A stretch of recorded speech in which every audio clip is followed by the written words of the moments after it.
안녕하십니까.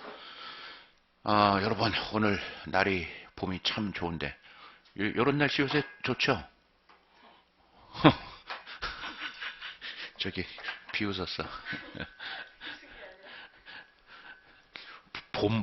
봄도 아니고, 이제 여름으로 가는 길목이지, 5월 중순이니까 6월달 되면 이제 더워지기 시작하는데, 9월까지 더워질 때 공부 열심히 하다 보면 금세 또 가을 1년 금방 가요.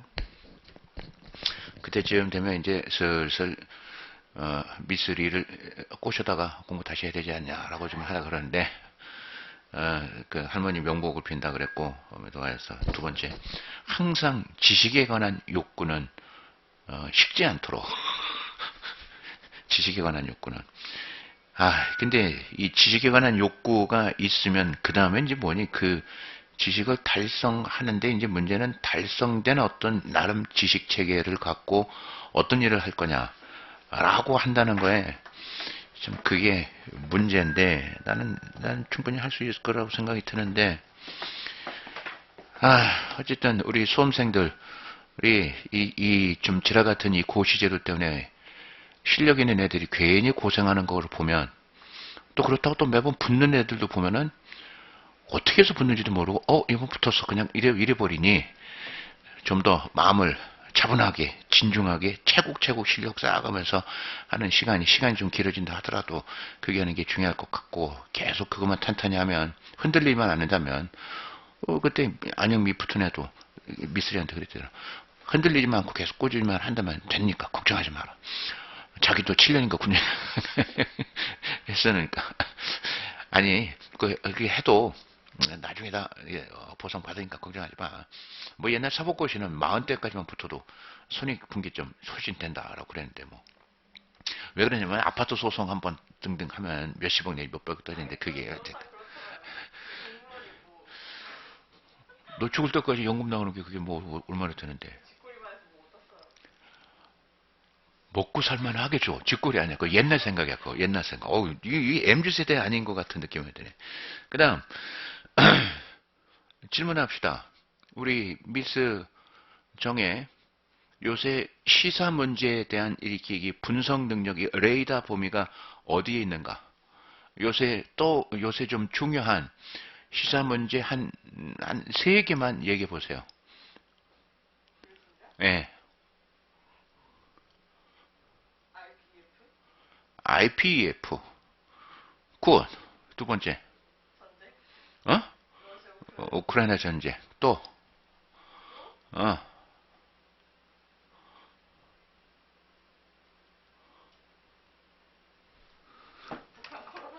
오케이. 북한 코로나. 굿. 굿. 굿. 굿. 굿. 굿.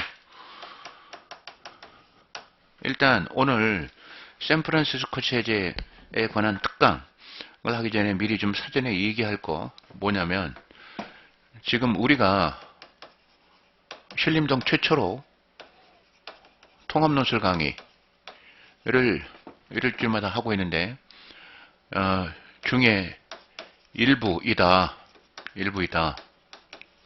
왜냐면 일주일에 한 번씩 하는데 아시다시피 시간이 너무 부족해서 따로 떼어가지고 따로 좀 해야 되겠다 하는 생각 때문에 그렇고 그래서 통합논술 강의 특징이 뭐야?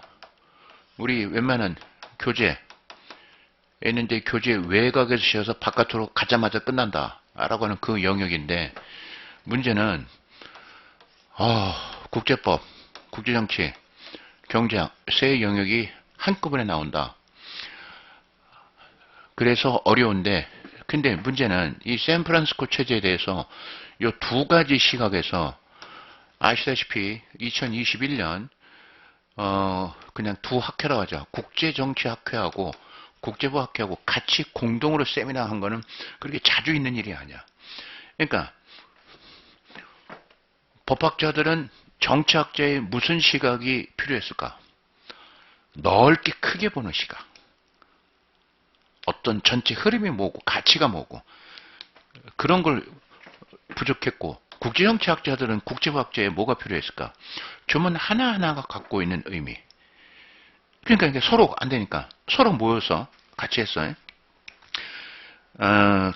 그게 쌍무가 대한국제부학회 사이트에 올라져 있었는데 계속 올려놓은 거였지 갑자기 없어져 버려가지고 내가 들어도 없게 망정이지.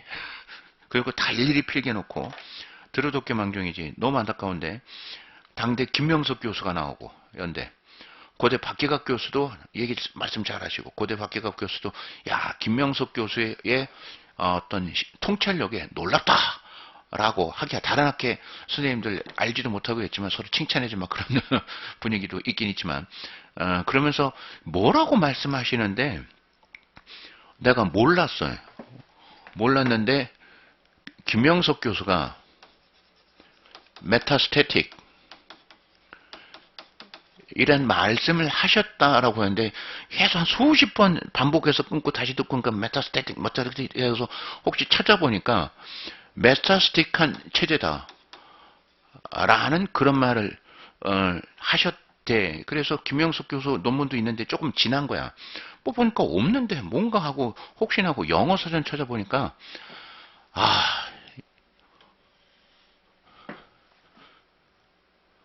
스태틱은 정적이고 숨겨진 거야. 뜻이 뭐냐면 암세포가 확 이렇게 전이돼 나가는 그런 상황을 메타스태틱이라 하더라고. 그러니까 미국이 전후체제 만들면서 이것이 암세포가 확 이렇게 확장돼가는 과정에서 우리의 일본에 대한 대일 청산이 조금 미진했단 말이야.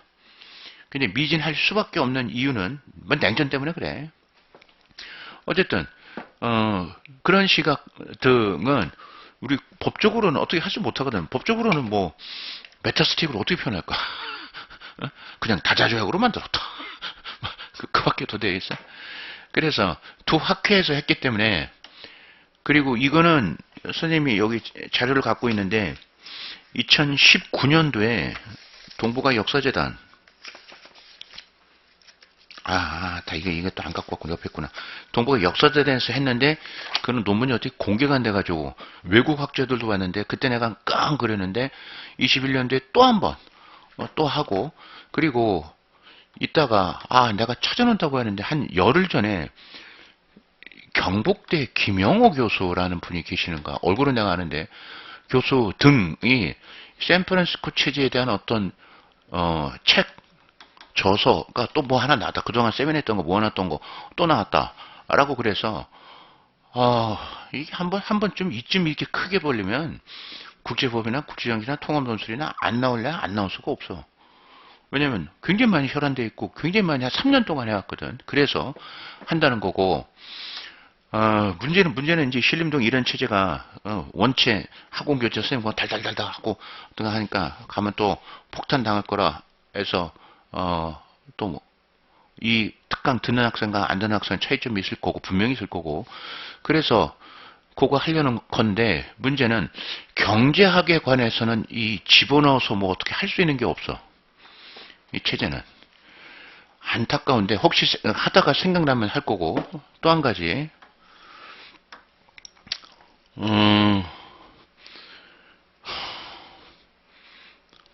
지금 오늘은 샌프란시스코 조약 트리티 뭐라고요? The Treaty of Peace with Japan이 원 명칭이야. 샌프란시스코 강화 조약. 그게 조약 일반을 하겠지만 다음 주는 원래 내가 생각하는 거는 이게 아니었는데 아무래도 좀 시급한 거를 또 빨리 해야 될 생각이 들어서 다음 주는 그 샌프란시스코 조약 그 다음에 우리 알아야 게 뭐죠? 65년 이건 52년 65년 한일 기본협정이 있고 그 다음에 청구권협정이 있는데 둘 다 알아야 돼. 청구권협정 그 다음에 뭘 알아야 될까요? 아직 한일관계 7월달에 일본의 참여연 선거 끝나고 나서 뭔가 나아질 거야. 분명히 나아질 거야. 하는데 그 강제징용 이게 크죠. 강제징용 문제하고 위안부 문제 등인데 이거가 우리 학회에서 이렇게 논의된 것은 이 위안부 파기 강제징용에 대한 일본 기업에 대한 강제 집행을 조금 했어요. 완전히 이제 현금화까지는 안 했지만 그거 하면 이제 끝장나는 건데, 근데 그거 나니까 2019년도에 18년도에 터져서 19년도에 뭘 했냐면 일본이 소부장, 요거 이제 앞으로 많이 쓸 거야. 반도체 관련 소재, 부품, 장비. 오케이? 우리가 이거를 일본한테 도입을 해야 돼. 소부장에 대해서 한국에 대한 수출 규제 조치를 취했다 이 말이야. 수출 규제 조치를 취했는데 여기에 대해서 굉장히 우리 문재인 정부가 놀랬죠. 왜냐면 한국이 잘 나가는 반도체 산업을 고사시키겠다는 악의가 들어있어요. 그러나 그 악의는 실현되지 못하고 대체 산업, 두 번째 수입선 변화 등에서 큰 악영향은 끼치지 못하고 있는 걸로 또 나오고 있어요. 그러나 일본에서 수입하던 거를 완전 국산에 성공했다라는 말은 문재인 정부가 조금 했는데 그건 거짓이야. 왜냐면 일본에서 한국이 직접 투자해서 한국에서 만들어서 했니? 그게 무슨 수출 규제 조치 거기서를 피하는. 바로 이제 거기에서 우리가 또 하나 잠깐 좀 알아야 될 게 옆에다 써봐. 하면서 또 선생님 또 떠오르는 것 좀 또 뭐냐면 FDI의 어떤 장점 같은 것과 바로 그런 데 있다고. 해외에서 직접 여기서 돈 들고 와서 공장 만들고 등등 한다는 것은 그쪽에서 수출할 때 당국의 수출 규제 조치를 회피할 수 있는 그런 방안. FDI라고 하는 거 또 우리가 정치 경제할 때 중요하고, 이건 경제학에서 또 FDI는 또 잘 나오지. 그러니까 항상 경제학, 정치학, 법학 항상 같이 세 가지를 해야 된다고. FDI 같은 거 했을 때 국제법적으로 문제되는 것은 그 수출 투자 분쟁 시 어떤 식으로 해결을 할 건가, 라고 한다는 건데, 한덕수 총리는 내가 보기에 인정될 거야. 정호영은 잘리지만. 근데 9월달에 위기다. 드디어 론스타가 제소했던 투자국가 소송제 판결이 9월달에 나와. 근데 현재로서는 옛날 선생님 여기 책에 잔뜩 있어. 잠깐만. 너 나중을 위해서 내가 미리 얘기해 줄게. 여기 상권 봐봐. 상권. 선생님 국제법책 상권 봐봐. 상권에 어디 있는 거냐면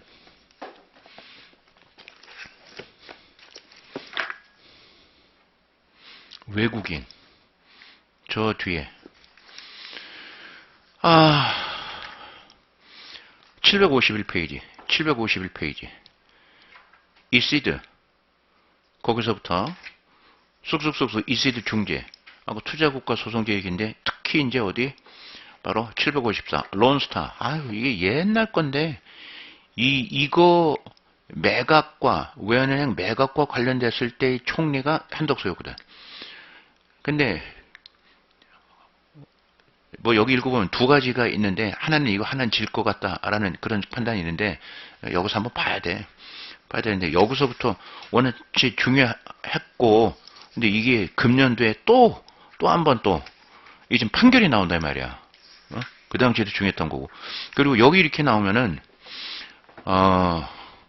국제법으로는 투자국가 소송제고, 국제정책은 그것에 투자 유치국하고 투자기업과의 역학관계 등이지만, 경제학에서 뭐야? 바로 FDI 효과 등등, K, L 이동의 효과 등등 할 게 더 많거든.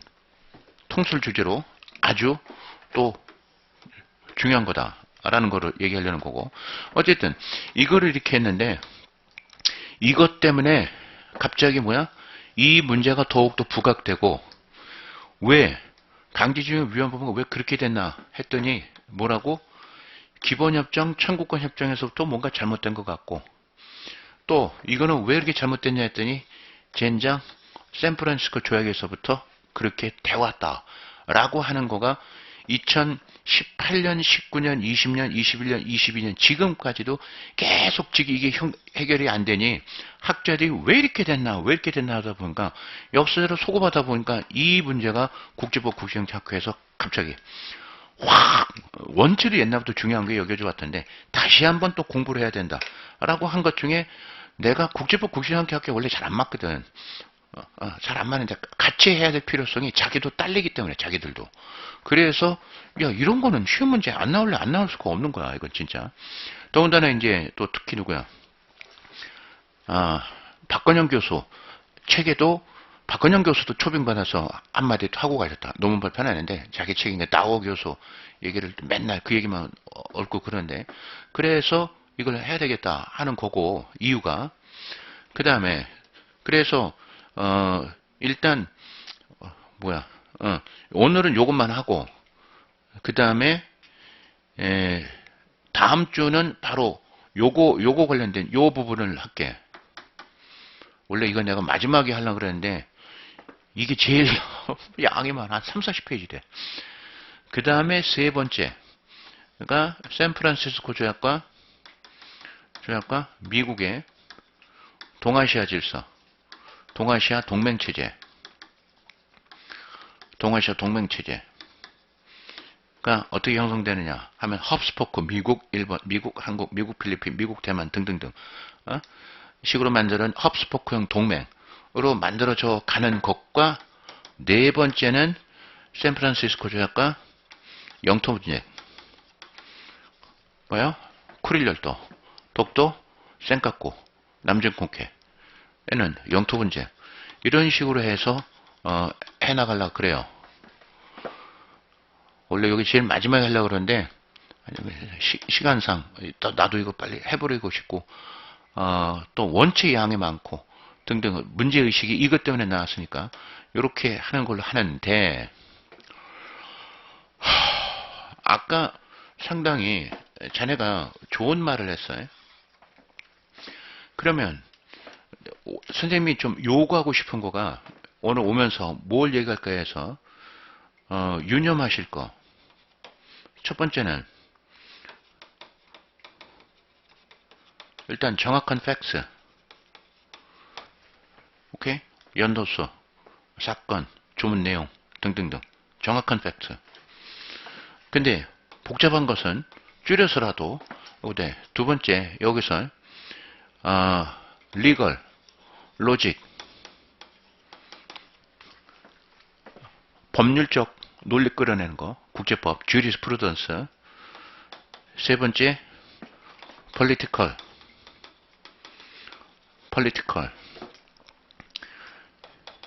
imagination, 정치적 상상력, 또는 뭐 평가력. 요 세 가지는 항상 갖춰 나가도록 하시라. 자, 한번 요거 오면서 내가 오늘 뭘 얘기할까? 근데 오늘과 관련돼서 우리 윤씨 집안에서 대통령이 나왔어요. 아니야, 다른 윤이야. 근데 포괄적으로. 야, 그러니까 같은 윤이라 그러니까 저기 김건희가 윤호중 원내대표 만나서 뭐 얘기하는데 이 파한대소 어떤 사진 알아? 몰라? 아니 그 취임식에서 윤호중이가 김건희하고 만나가지고 파한데 김건희 얼굴 가만 보면은 어서 미인이긴 한데 어떻게 보면 좀 약간 조강미인 같기도 하고 정말 어서 보면 누가 강남에서 술집 했다는 그럴 수 있는 듯한 얼굴이기도 하고 뭐 등등 찍는 각도에서 듣는데 어쨌든 미인하고 서 있는지 윤호진이 웃어가지고 민주당 강성 지지자들이 너 뭐하시 빡빡 김건희하고 웃느냐고 라고 그랬는데 그게 나중에 신문에 나왔는데 같은 파평윤 씨 종친이니까 종친 회장이래 파평윤 씨. 좀 도와주세요. 라고 김건희가 그랬더니 뭐시 웃으면서 그랬다고 한 그런 거였어요. 그런데 나는 청와대 보내주면 김건희를 대한민국의 잔다라크로 만들 수 있는 플랜이 있는 사람인데. 응? 그거 원체 활달한 여자가 말도 안 되게 뒷걸음치면서 맨날 이렇게 하라고 해서 그거 어디 해먹겠냐? 이 정치는 변하기 나름인데, 근데 무슨 얘기를 하냐면, 오늘이 또 마침 개각날이 5.18이야. 대한민국 역사의 아픔이지만, 윤석열 대통령이 오늘 가가지고 연설을 했단 말이야. 오케이? 물론 이렇게 됐다는 거에 정치학적 의미가 뭐냐라고 내가 그렇게 얘기하고 싶은 거야. 이 political feeling을 위해서. 물론 이렇게 되기까지는 김 누구야? 할아버지. 어? 가서 무릎 꿇고 사과한 할아버지. 김종인. 김종인이 무릎 꿇고 사과하고 등등등등등 한 그때서부터 시작되는데 이것이 그러니까 어떤 면에서 스님이 맨날 국제정치학 뭐 할 때마다 정치학적 파괴력이 있는 글을 써라. 등등 했던 그런 거는 정치학으로서만이 가능하고 그걸 읽은 딱 보면 아우 예 감각 좋다 하는 부분이 분명히 있거든. 그거를 간단한데 근데 말을 설득력이 잘해야 돼. 그러면은 그렇게만 주구장창 안 써도 아예 감각이 돼서 점수 팍 받는 요인이라고. 근데 이거는 정치학적 훈련만 하면 돼. 자, 지금 김종인이가 가서 그 5.18 가서 무릎도 꿇었어요. 죄송하다. 그 대통령이 가가지고 대통령이 임을위한 행진곡도 불렀대. 나 아직 그건 못 봤는데. 근데 이런 것이 가지는 의미가 정치학이 뭘까라는 거야. 정치학적 감각을 네가 얘기한다면. 한번 얘기해봐. 네 머리 굴려.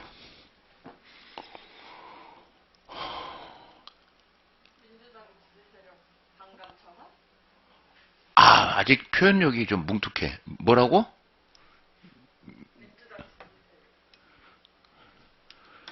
민주당 지지 세력의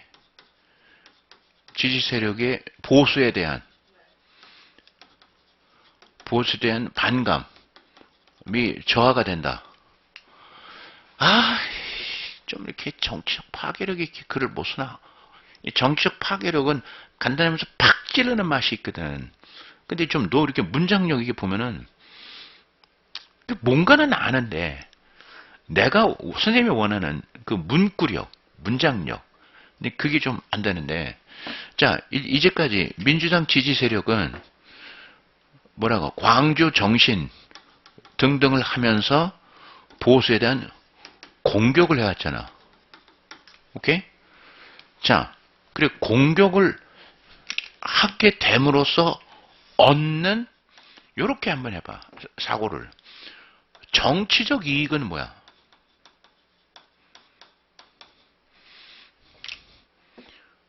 정치적 이익.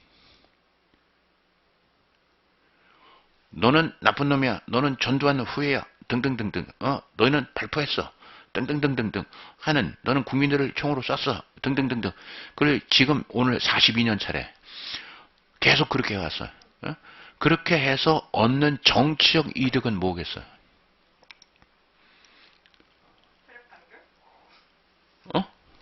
세력 단결? 일단 이렇게 할 수 있지.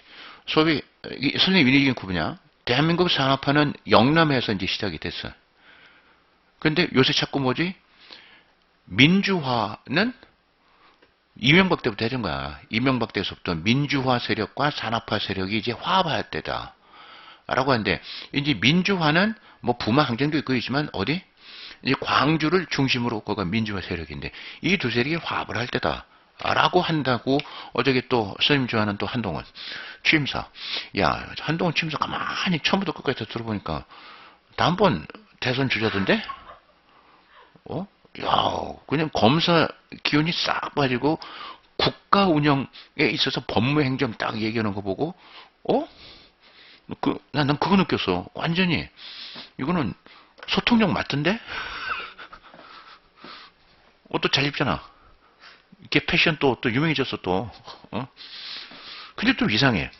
타우 팰리스 사는데 그 비싼 데들 또 전세로 사러? 돈이 얼마나 많으면 또 거기서 사러? 그걸 전세야? 자가도 아니고. 자, 어쨌든, 정치적 이익은 소위 민주주의의 본거지다. 라고 하는 어떤 정치적 위상을 확보하죠. 그리고 이것이 이제 확산되면 확산될수록, 그 다음에 이제 뭐 하는 거야? 거기에 대한 어떤, 피해자 보상 얘기는 다 끝났어요. 보상, 명예회복 등등등 끝나지만 그 다음서부터는 뭐야? 사실 그 다음서부터는 나라에 어떤 재원이 있으면 그 호남으로 우선 배분해서 발전지 지은 걸 보상도 해야 된다는 식으로 일단 여기서 뭐 국가 재원의 우선 배분 순위를 호남 쪽으로 밀어대라 하는 건 이건 어마어마한 질서 변화야. 오케이? 소위 재원 배분의 우선권 딴 데 어디 갈 거를 거기로 보내라 라고 한다는 등등등등등 되면서 뭐야? 이것이 그들의 정치적 이익이 될 수 있겠지. 그런데 이런 이익에 대해서 뭐 했다는 거야? 이렇게 했다는 것은 이거를 이제 독점한다는 거야? 분점한다는 거야? 독점이면 분점이야. 이거를 하게 되면 분점하게 되는 거죠. 쉽게 말하면 흔히 나이브하게 생각하면 드디어 그들의 소원이 억울함이 풀려서 대한민국이 더 진정으로 나아지게 됐다면 초등학교 바른 생활의 답안지 소설이야. 오케이? 어떻게 한다고? 그들의 정치적인 독점 이익이 뭐했다고? 분점됐다, 상대적으로 저하되기 시작했다. 라는 거기 때문에 그동안 호남 기반으로 했던 정치인들은 뭐라고? 헌법에 정신이 집어넣고 뭐 등등등 해서 우리가 이겼다가 아니라 아니야. 대한민국 우리도 하나로 됐기 때문에 잘 보면 그들만의 독점적 정치적 이익이 상대적으로 위상이 약화되는 거단 말이야. 그렇기 때문에 그 호남이 앞으로 또 그런 이제까지 3, 40년 동안의 정치적 어떤 어드밴티지를 얻으려면 또 다른 어젠다를 이제 제기해야 될 그런 시점이다 말이지. 근데 누가 있냐고. 원체 30년, 40년 이게 울고 먹고 여기에 해왔던 사람들이고. 더군다나 그러게 하면서 또 민주당 측은 또 뭐야? 뭐 소상공인 보호, 뭐 대형마트 안 된다 해서 이번 대선 때 한번 흔들어 놨어. 야, 광주 지역에서 걔네들 지지율이 보수당이 3, 4%인데 11%까지 쑥 올라간 거. 광주에는 쇼핑몰이 없다. 그게 광주의 그 보수당 지역 청년윤이 누군가가 건의를 해서 뚝뚝 해보자 해가지고 딱 때려보니까 확 흔들거렸던 거거든. 바로 그 부분이야. 바로 그 부분. 그러니까 나는 오히려 겉으로 보면은 이제 헌법 정신까지 올라앉아서 찬성하지만 철저한 정치적 관점으로 보게 되면 독점적 이익이 분점된다는 건 얘들만의 어드밴티지가 또는 얘들만의 정책이 없어진다는 얘기거든. 그렇다면 얘들이 살려면 또 다른 어떤 정치적 어젠다를 제기해야 될 텐데 뭐 할 거야?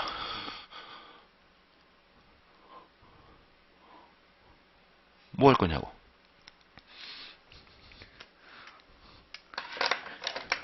없어. 분점됐다면 그러면 얘네들은 another 어젠다.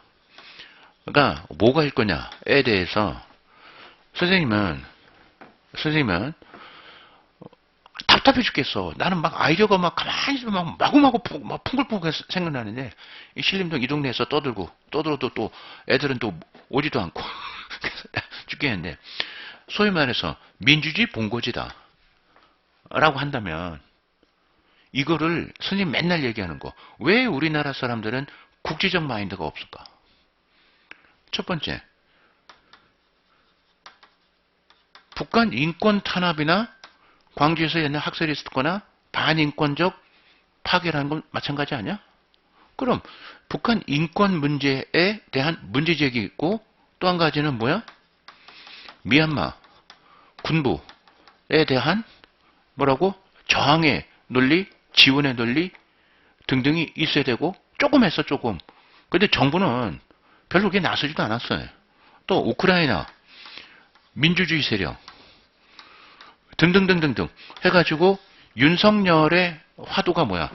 우리 문재인 화두는 기회는 공정하고 과정은 공평하며 뭐지? 결과는 정의롭다. 뭐냐 세 개. 난 옛날에 그 연설할 때 바짝 와 진짜 멋있어. 라고 하는데 별로 된 게 없는데 윤석열은 뭐지? 자유가 25포인트가 나왔어요. 그 다음에 자유, 인권, 공정, 연대야. 여기서 내가 연속을 쫙 들어보니까 연대 부분에 우크라이나 지원하겠구만. IPEF 가입하겠구만. 오늘째 신문 IPEF 가입한다고 나. 등등등. 에서 나온 거 보고 차라리 그렇게 국제사회에 현재 논의되고 있는 어떤 가치 논쟁, 전쟁 등등에 이제까지 대한민국은 문재인 정부는 거기서부터 어느 정도 절연됐고 북한만 바라보다가 아무것도 안 됐고 그걸 끝나버렸어. 내가 하는 말은 국내 가치가 국제 가치화되고 국제 가치가 국내 가치화되는 것이 우리나라한테는 정말 필요하다고 생각하는 거야. 해외여행 가는 게 아니라. 근데 그런 부분에 대해서 뭐 해버렸다고? 연대라고 했다고. 그러니까 우리는 윤석열 국제사회 연대, 자유민주주의 제일거 연대겠지. 앞에 거 세 개와. 근데 문재인은 뭐 했어요? 친중연대, 친북연대 했는데 별로 나아진 건 별로 없어. 그리고 끝났단 말이야. 그러니까 연대라고 하는 부분에 대해서 광주라고 하는 이 상징성이 이러한 부분에 대해서 여기로 가는 소위 우리가 전 세계에서도 시위 있었다 하면 주목하는 데가 아니야. 뉴욕의 시위, 런던 시위, 파리 시위 주목한다고. 그런 것 좀 간단히 하면 광주에서 무슨 시위 있었다 라고 하는 거가 해외 언론 스파트가 받는 이거로 활용할 수도 있을 거 아니냐 말이야. 근데 이놈의 광주, 전남 등등의 정치인들은 오직 그것만이야. 그냥 의석수 늘리는 데만 그것만. 그러니까 보수도 마찬가지고 좌파도 마찬가지고 뭐가 없어? 국제감각. 더군다나 너 지금 우리 공항이 인천만 있냐? 곳곳에 공항 만들고 있지? 그러면 이제 지방자치단체 차원에서도 해외 왔다 갔다 하면 이런 거를 해야 되고 우리가 경제 10위권이면 분담국이 그 정도만 해도 대단한데 바로 이런 부분에 대해서 이게 내가 생각하는 다른 어나더 어젠다가 자연스러운 거라고 생각이 들어. 물론 여기에 이제 뭐죠? 일자리를 더 만들어야 돈이 생겨서 지방자치단체 차원으로도 뭐 한다, 준해준다는 것도 더 있어야 되지만 그러니까 이 어나더 어젠다를 이 170명 앞으로 1년 반쯤 있으면 또 총선하는데 얘네들이 이거를 얘기할 수 있겠냐고. 내가 보기엔 나도 민주당이 이상민 의원 또 조응천 박용진 등등은 좋아해. 천에 이렇게 썩을 놈의 새끼들이 처럼해. 이번에 한동훈 청문한 거 봤잖아. 이모 교수를 이모가 했다. 한 모모 딸내미 한국 쓰레미 했다. 별 개똥치는. 그러니까 너무 조국을 거했던 확신 편향이 되다 보니까 그런 일을 거치는 거가 그게 지금 입김이 세니까 다수의 민주당 애들이 입을 다물고 꾹 가만히 있어.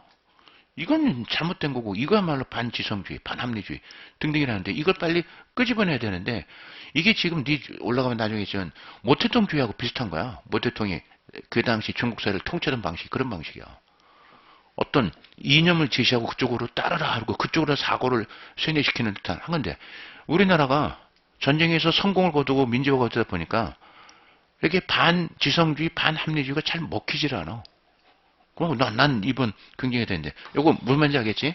바로 이런 식의 것들인데 이제 그러면 너그 보수에 대한 반감이 강화됐다라는 요 부분이 내가 Is this politics? 이게 정치학이야? 반감이 줄었다라는 게 이게 정치학이냐고. 정치학은 권력투쟁이야. 누가 권력에서 우위를 지다가 실패하고 다시 올라가고 내려가는 그 다툼을 그거를 이해해야 돼. 그냥 반감이 줄었다. 뭐라고요? 어떤 면에서는 민주주의 선명성에 대한 투쟁에서 독점적 지배력을 상실하게 됐다가 윤석열 등등이 가지는 우리 정치사회적 의미다 말이야. 이해됐어요? 단순히 반감이 줄어들었다라고 문구를 읽었을 때 초등학교 5학년짜리 답안지.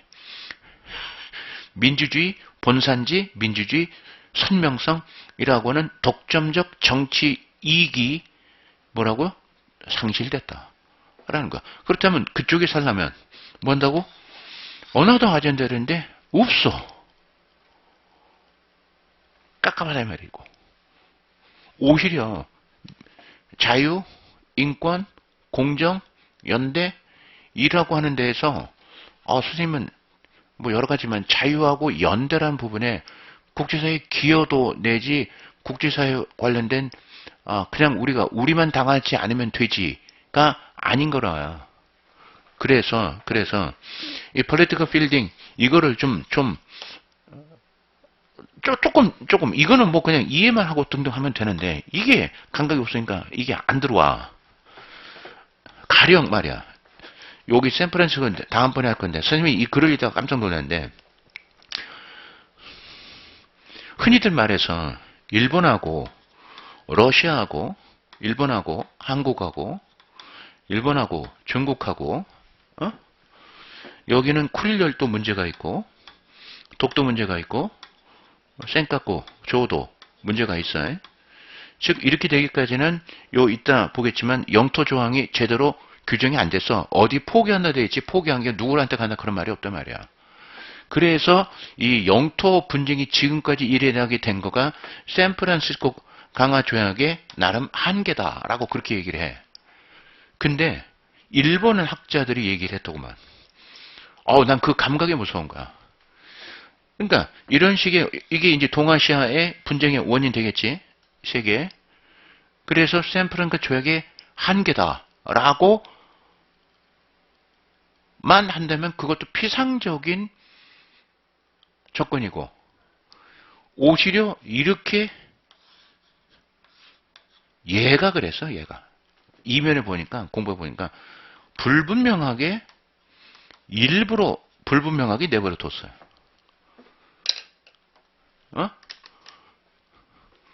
그럼으로써 미국은 질문 항상 나 좀 봐.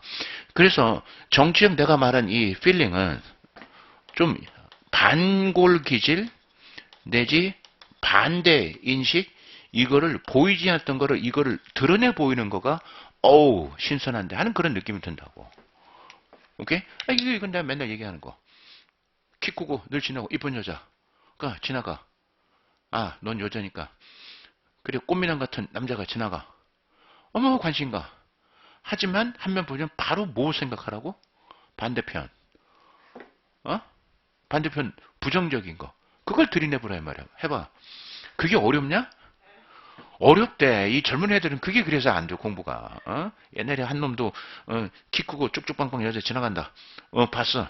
그래서 그 반대편 봐. 했더니, 반대편 봐를 얘기를 했는데도 얼른 가서 전화번호 따야지. 야, 이 시장놈의 새끼야. 내가 지금 그거 요구하는 게 아니고, 마. 감각적으로 반대편 뒤집어 보는 거. 보이지 않는 걸 보는 거. 야, 카이스트 지금 총장, 이광영.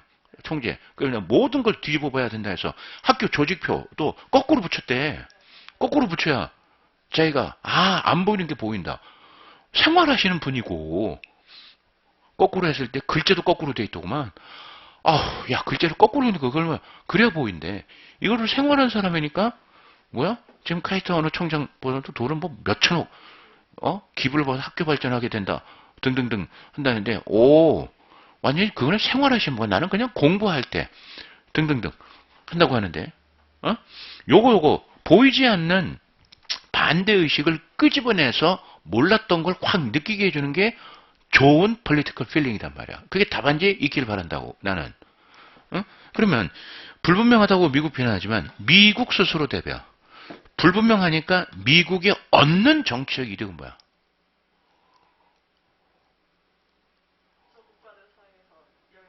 오히려 서로 싸우면 일본이 미국한테 또 독도 갖고서도 일본이 미국한테 한국이 미국한테 뭐라고?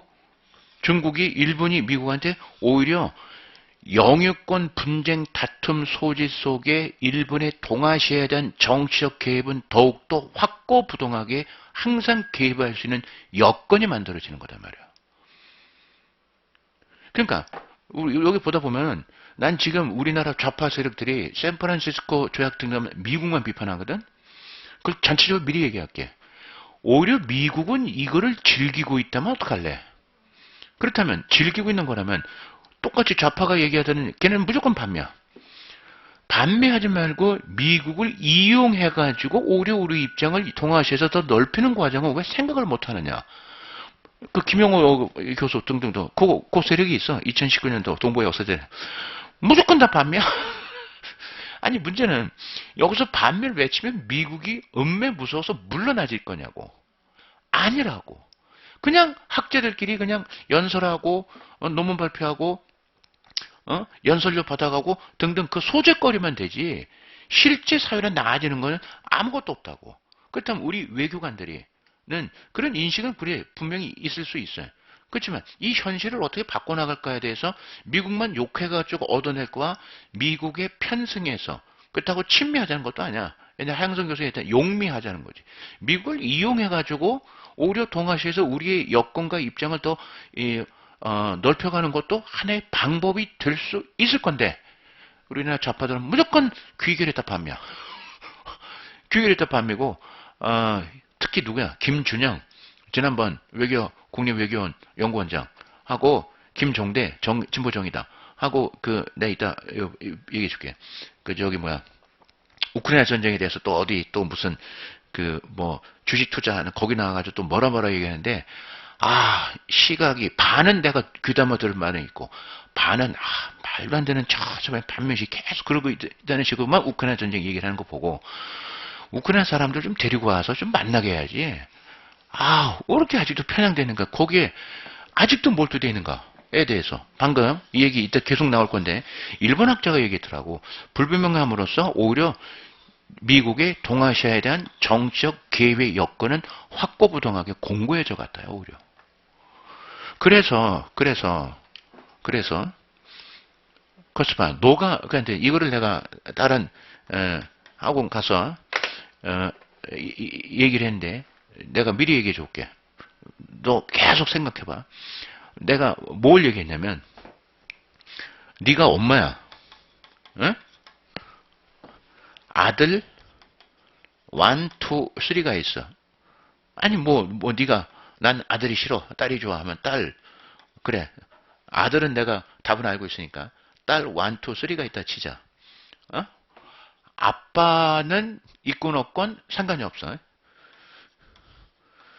너 어떻게 하면 엄마로서 딸 1, 2, 3 사이에 갈등을 최소화하고 엄마 위주의 지배권을 가정 안에서 지배 질서를 어떻게 만들래? 어떤 식으로 각각에 대해서 보상과 질책 구조를 어떻게 만들어 놓으면 엄마 중심의 딸 셋이 엄마 옹이 질서하면서 지그들끼리 갈등 해소는 안 되겠지만 갈등이 최소 억제된 상태에서 엄마 위주의 그 가정 질서를 어떻게 만들어 나갈래? 를 계속 내가 얘기할 거야. 근데 이 얘기를 했을 때 마침 그 수강생 중에 하나가 시집을 갔어. 시집을 갔는데 아들은 하나인데 자기가 시험 붙으면 하나 더 날 생각도 있다라고 하다 보니까 남편도 있는데 뭐라고 얘기하더라고. 뭐라고 얘기하는데 내가 맞아. 내가 지금 수업 시간에 얘기하고자 하는 거가 국제관계 필요 없고 그 위에는 엄마로서 아들 1, 2, 3가 있는데 어떤 식의 아들 1, 2, 3가 엄마가 하자 또 엄마 아빠가 하자 근데 아빠는 있고 상관이 없어. 엄마가 미국이고 아들 셋이 또는 딸 셋이 이 동아시아 국가들이란 말이야. 어떤 식으로 이 지배 질서 즉 쉽게 말하면 보상과 질책 이런 걸 어떤 식으로 교묘하게 섞어 나가야 뭐라고 동아시아를 미국 위주의 안정적인 질서를 만들어 가겠느냐가 괜히 그렇게 크게 거창할 생각도 없고 네가 엄마야. 넌 시집갈 생각을 안 하지? 하냐? 가면 애는 낳을 거냐? 겉봐. 오늘자 조선일보 MZ세대 미쳤다고 했느냐고. 그러니 더 힘드니까. 힘들더라도 이 딸 1, 2, 3 있다고 생각해. 내가 나도 못 낳았지만 우리 조카가 내가 고민했다 그랬잖아. 4살짜리 머스마 새끼가 삼촌이 사다 주는 자동차 등등을 사갖고 오지 말라. 왜? 했더니 뭐 얘기를 안 해. 근데 엄마가 와서 듣고 오더니 자기가 아버지가 사준 것보다 좀 싸구려를 사갖고 오니까 재미가 없다. 그래? 근데 그렇다고 또 사가지고 오지 말라고 할 건 아닌 것 같아. 납득은 안 돼. 근데 또 한 일주일 뒤에 또 엄마가 또 같이 물어보니까 나는 맨날 사다 주면은 그 한 일주일이나 열흘 중에 애가 재미 떨어질 때 어디 있어? 삼촌 사준 거 갖고 와봐. 라고 하는데, 어이, 모르거든. 너 이러면 안 사준다. 라고 하는 그런 질책이 그 4살, 5살의 압박이 된 거야. 그 압박을 안 받을 생각을 하다 보니까 뭐? 아예 사갖고 오지 마. 이런 말이 나올 수 있는 거야? 5살짜리가? 어우, 난 거기에 놀래가지고. 내가 그때 밥 먹자고 그랬잖아. 고민이 생겼다고. 아니, 내 자식이 아닌 가까운 내 친척들이긴 하지만 이게 만약에 아버지하고 자식하고 이런 관계에서는 이걸 어떻게 만들어야 될까? 왜냐면 너가 지금 엄마 아빠 관계 등등 하고는 또 다른 게 네가 이제 만들어 가는 건데 거기서 너와 아들 하나 관계가 아니라 어디 영화에서만 하는 그런 게 아니라 웬만큼 먹고 살아 하는데 분쟁이 없고 잘 하나는 너가 좀 내가 좀 너한테 어렵게 해서 이 여자들이 아들과의 관계는 잘 관리하더라고. 그래서 더 어려움. 너가 딸 1, 2, 3를 어떻게 정치적 보상과 정치적 박탈을 교묘히 섞어가면서 안정질서를 엄마 위주의 안정질서를 어떤 식으로 만들어갈까를 미리 얘기해 놓게. 선생님이 이 샌프란시스코 체제 다 연구한 끝에 생각한 끝에 이게 좌파들은 무조건 미국만 비난하는데 잘못됐다 하지만 미국은 꿈쩍도 안 하고 계속 이 질서로 움직여가.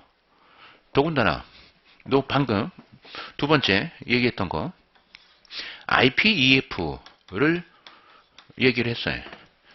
Indo-Pacific Economic Framework야. 오케이?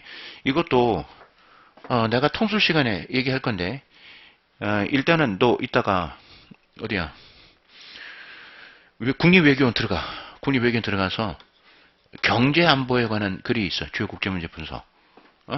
그 경제안보에 관한 걸 봐야 돼. 그러니까 요새 경제안보가 중요한데 옛날에 우리가 현실주의 입장에서 선안보 후 경제죠. 자유주의는 선경제 후 안보 되겠죠. 근데 지금 이거 같이 가는 거야. 지금 미국이나 일본이나 유럽연합이나 각종 어떤 경제 제재 조치를 취하는 거가 다자체제에 보면 가트지 21조 국가안보 예외를 원용해서 하는 건데 좀 모호한 점이 있어요. 더군다나 지금 가치연대 속에서 그게 이제 일반화된 통상 질서로 가는데 지금 IPEF는 일종의 뭐냐면 새로운 통상 질서야. 그러니까 우리가 가트 WTO가 있어요. 근데 지금 이 바이든이 들어와서 이걸 복원시키는 거 했더니 엊그저께 박태호 선생님 글 보니까 WTO 복원시키는 걸 아예 포기했대. 왜냐면 규칙 자체가 이미 낡았고 그러니까 통상 부분이 우리가 자고 나면 바뀌고 자고 나면 바뀌어. 두 번째 우리 지난번에 얘기했던 보조금 협정 같은 거는 거의 그냥 무너져 버렸어. 중국 때문에. 그런 상태에서 그럼 지역주의 하겠다는 게 오바마 때 TPP 트럼프 2010년 1월 달에 나간 다음에 아베가 큰일 났다 싶어서 좀 민감한 조항 20개 조항 뺀 CPTPP Comprehensive Progressive for TPP를 했는데 바이든은 다시 들어올 줄 알았더니 바이든이 안 들어가게 돼. 왜 그러냐면 여기가 좀 시장 개방이 높은데 지금 바이든이 뭘 신경을 써? 중간선거도 신경 써야 되지만 트럼프의 비난의 장을 열어줄 수가 있어. 왜냐면 값싼 물건이 미국이 관세 부과를 못해. 두 번째 이 원래 TPP가 완전 무역 자유화가 목표야. 관세 제프로 완전 제로 프로라고 하는 건데 트럼프는 원래 TPP 탈퇴가 뭐냐면 자기 기반 러스트벨트 있지? 걔네들이 도움된다고 탈퇴한다고 그랬다고. 아베가 이제 죽으려고 그랬지. 왜? 중국 견제 질서 만들려고 그랬는데. 근데 그거는 누구? 바이든도 마찬가지다 이거. 더군다나 민주당 하면 뭐뭐 생각해야 돼 항상. 세 가지 이슈. 미국 민주당 내지 일종의 자유주의 세력, 진보 등등 하면 항상 이슈 세 개 항상 맞물려 돌아가는 거. 노동, 인권, 환경. 빨리 써. 노동, 인권, 환경. 항상 세 가지 기기적으로 놔야 돼. 노동, 인권, 환경. 노동, 인권, 환경. 등등인데 그럼 뭘 하려고 하느냐 했더니 이 IPEF는 여기 네 가지라고 나오는데 이게 지금 아직도 초안이야. 이번에 바이든이 와가지고 뭘 하는가 들어봐야 돼. UST하고 미국 상무부하고 만들고 있는데 하나는 일반 협정인데 행정협정으로 만들려고 그래. 의회 건들지 않고. 또 하나는 각 분야 모듈로 만들려고 그러는데 뭐 무역의 공정성, fair and resilience of trade, 또 탈탄소, 여러 가지가 있는데 이게 문헌마다 다 아직 정립이 안 됐다고 나중에 얘기해 주는데 어쨌든 쉽게 말하면 첫 번째 디커플링 하겠다는 거야. 산업 연관 구조라고 하는 걸 중국을 떼내겠다는 거야. 두 번째 떼내고 마음 맞는 애들끼리 따로 만들겠다 이거. 오케이? 두 가지야. 지금 미국이 하겠다는 거는 IPEF가 이제 구체화되는 건데 이제까지 디커플링 옛날 얘기했어요. 디커플링 해놓고 다시 미국과 마음 맞는 애들끼리 산업 무역 연관 조직을 만들겠단 말이야. 그러면 일단 해외 나갔던 기업들 각국이 다 들어오게 만들고 미국도 들어오게 만들고 리쇼링이라 불러. 그 다음에 못 들어오면 친구인 나라 거하고 같이 했다. 프렌드리 쇼링, 프렌드 쇼링이라 불러. 그러니까 두 가지야. 떼내고 미국 중심의 어떤 분업 구조를 다시 만들겠다가 IPEF거든. 그렇다면 네가 만약에 쓸 때 IPEF 디커플링 두 번째 미국 위주의 신분업이란 말도 얘를 그렇게 안 해. 미국 위주의 뭐라고 하지? 따라합시다. 글로벌 밸류 체인이 아니라 요즘에는 리저널 밸류 체인이라 불러. 글로벌 세계 서플라이 체인이란 말도 쓰지만 글로벌 가치 사슬이 아니라 IPF는 리저널 밸류 체인이 그런다고.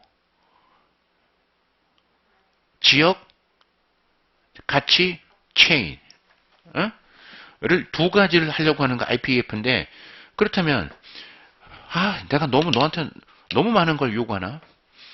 이 IPEF적 구상하고 샌프란시스코 체제 구상하는 거에 네가 답안지 쓸 때 연관성, 어떤 아이디어의 유사성이라고 하는 것도 네가 나중에 글 쓸 때 보면 과거하고 요즘 거하고 이 학생은 접목에서 새롭게 보이는 능력이 있구나. 대신 여긴 명확한 증거만 들이대서 주구장창 쓰면 안 돼. 이건 최대 써도 세 줄이면 좋게. 그 시각 보여주는 거니까. 이런 정도 시각은 우리 통술 멤버 등 아니고서는 애들이 IPF 알지도 못하거든요. 이거를 과거 샌프란시스코 체제를 만들고 있던 미국 아이디어하고 내가 보기엔 비슷한 게 상당히 많아. 쉽게 말하면 이거 봐봐.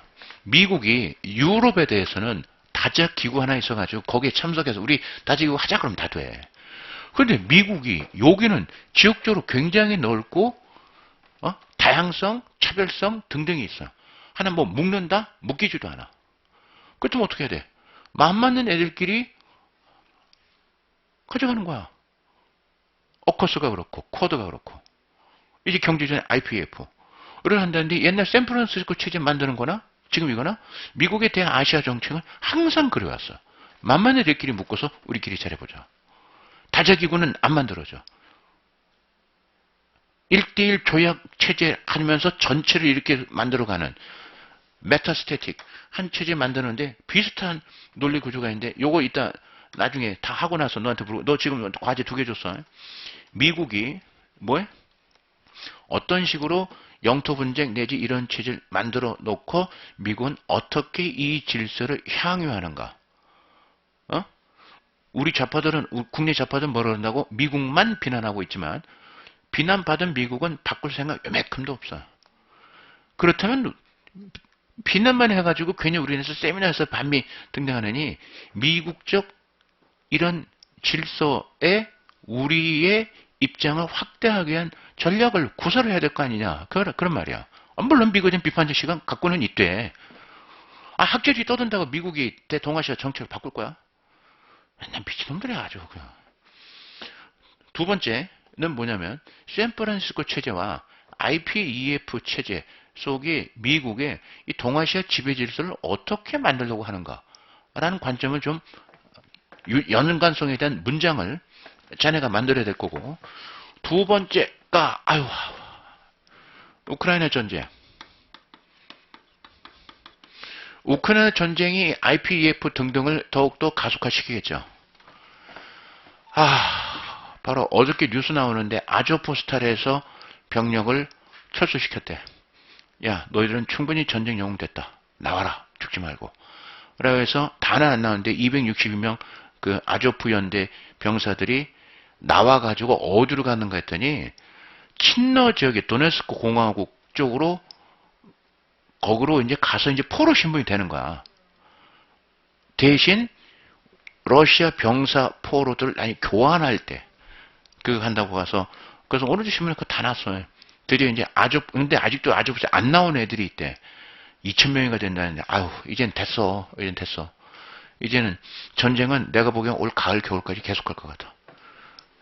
지금 우크라이나 이렇게 있으면 여기 일대가 크림반도까지 이제 여기 아조프 마리오폴 하나인데 이게 다 먹혔거든. 뭐 히르키우 이거는 좀 뺐었더구만. 근데 이걸 어떻게 할런지 내가 보기에는 트리니스트리아는 조금 여기는 안 움직여. 여기는 하나 구멍 좀 나는 모양이 있는데 원래 푸친 여기 완전 이거 아니야. 좀 나오고 여기를 하나씩 해나가려나? 어쨌든 미국이 만들어준 건데 지금 상원에서 통과가 안 돼. 한 의원이 반대해서 그래. 랜드리즈법. 랜드리즈법에 목표가 있어. 언제냐면 우크라이나 전 영토를 회복할 때까지 무기 지원이야. 굉장히 놀랍더라고. 근데 여기는 바로 어제 그제 여기는 히르키오는 탈환하면데 여기는 물러나라. 라고 이제 그 다음에 이제 이걸 어떻게 될지 모르겠어요. 내가 보기엔 신문에 보니까 바이든이 한국 와가지고 무기 좀 주라. 라고 할 것 같은데 왜 그러냐면 제블린 등등이 재고가 다 떨어졌어. 일단 비축해 놓은 거 우리나라가 탱크전을 어차피 해야 되는데 어마어마하게 쌓아두고 있다더만. 그러고서 그걸 하고 있는데 단 그건 있어요. 역시 최준영이라고 열춘 변호사 있어. 그 사람이 국제관계 조선일보도 글 나온 거 보고 보면 돼. 역시 조금 다르다는 게 뭐냐면 우리나라가 잠깐 딴 얘기. 그 최준영 박사 내가 지금 확인해 보니까 있어. 노태우 때 러시아한테 30억 달러 빌려줬어. 망해버렸어. 거진다 광물하고 봤는데 나머지 10억 달러쯤 무기 받아왔거든. 그 무기가 우리나라의 무기 성능 기술 개발하는데 굉장히 큰 기여를 했어요. 그 중에 지금 T-70 같은 지금은 조금 나왔지만 당시 최신식 탱크도 받아왔어요. 그래서 우리나라 흑표 탱크 성능 개발에 굉장히 기여를 했대. 뜯어보고서. 근데 그게 한 30대 40대가 있대. 근데 지금 그 오래됐으니까 이제 다 낡았으니까 누가 그러더만 그거 우크라이나 보내면 되지 않느냐 라고 되는데 거기까지가 일반인들이 바라보는 분석적이지 않은 그런 견해. 뭐 있냐면 한러 국방자원 협력협정이 있어요. 그게 무슨 말이냐면 무기 받으면서 우리가 돈 준 차관 변제한다. 대신 그 무기 제3국에 러시아 동의 없이는 절대 이전 못한다라는 조약이 분명히 있어. 이거 그 얘기를 하길래 책들 쳐보니까 있네 하고 제3국 이전 시 무기 그리고 어디든지 무기 등지 항상 할 때는 백신도 보니까 화이자가 화이자가 한국에 줬어. 제3국 이전할 때 화이자 동의 얻어야 되더구만 또. 왜 그러면 걔네들이 글로벌 판매망에 영향 줄 수 있어서 그런 것 같아. 그렇기 때문에 또 북한이 지원해준다 그래도 화이자가 또 어떻게 나오는 것도 두고 봐야 돼 또. 그냥 우리가 줄 수 있어 주는 게 아니야. 남는 거라고. 바로 그런 거가 국제 관계 조약상 제약이라고 하는 그런 것까지를 좀 알고 있고 그리고 이런 것들이 여러 가지를 네가 갖고 있어야 미안하지만 내가 너한테 미안하지만 큰 꿈을 갖고자 알아 얘기하는 건데 면접도 대비해야 될 거 아니야. 이렇게 면접 때 이런 어떤 얘기하는데 가만히 보면 법적으로 모르고 허튼 소리 하는 애들이 꼭 있다고. 그때 조약이 그렇게 되는데 안 되는 소리 왜 그렇게 하냐 라고 나 좀 봐. 면접 때는 철두철미하게 옆에 새끼 논리적으로 깔아 뭉개 네가 붙어. 논리적으로. 그 훈련 지금도 하는 거야. 너가 나중에 3차 면접 준비할 때도 그 스터디 등등 해서 할 때도 이 방식하고 똑같이 해. 우크라이나 전쟁 하고 우크라이나 전쟁과 동아시아 정세. 너 근데 저기 이번 주 금요일 날은 할 수 있지? 중국 아직도 못 썼지? 아이씨, 그거 한 페이지 써놓고 그걸 썼다고. 야, 아는 게 없어서 그래. 그 다음에 북한, 코로나 발발 등등인데 내가 생각하기에 한국한테 지원 요청 안 할 것 같아. 지원 요청하면 2부 지자지. 한 입으로 두 말 한 거지. 남북 공동으로서 파기할 수 없는데 그걸 한다. 아무리 신정부를 그래. 지가 입장 바꾸기 그러나? 그러니까 일종의 누구야? 김정일은 영악해서 받아는 내면서 딴짓거리를 하지. 얘는 고지식하면서 안 받아내고 지 혼자 살똥살똥 한다는 거 있다네. 더 답답증인데. 자, 이 코로나 이 문제. 그러니까 남북한 관계 어떻게 돼? 그래, 요 세 가지가 그거다. 아주 좋은데 전부 다 이게 보니까 원료되면 샌프란시스코 체제하고 다 관련성이 있네. 자, 그래서 앞으로 이렇게 할 거다. 이해됐죠? 여기서 일단 머릿속에 팩트, 리걸 로지, political, feeling. 특히 여기가 중요해. 문장력. 안 보이는 거를 뒤집어 엎어서 확 보여서 정치적 파괴력을 보여주셔야 되겠다. 잠깐만 쉬었다가 좀 다시부터 합시다. 요거 오늘 놔준 자료 쭉 다 다시 만들었어요.